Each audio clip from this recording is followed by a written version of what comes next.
আসসালামু আলাইকুম রহমতুল্লাহি বরকাত। আপনি কি চান ইসমাইল আলাইহিসসালাম এর বংশধর থেকে চারজন কৃতদাস মুক্ত করার নেকি অর্জন করতে?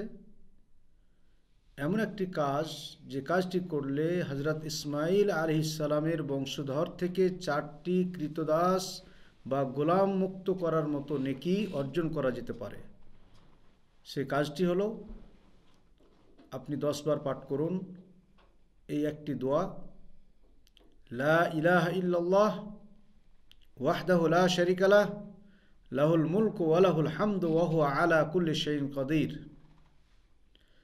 কারণ নবী করিম সাল্লাল্লাহু আলাইহি সাল্লাম বলেন, মান ক্বালা লা ইলাহা ইল্লাল্লাহ ওয়াহদাহু লা শারীকা লাহু লাহুল মুলকু ওয়া লাহুল হামদ ওয়া হুয়া আলা কুল্লি শাইইন কাদির 10 মাররাত কানা কামান আতাকা আরবাআতা আনফুস মিন ওয়ালাদ ইসমাঈল আলাইহিস সালাম। মুত্তাফাকুন আলাইহি।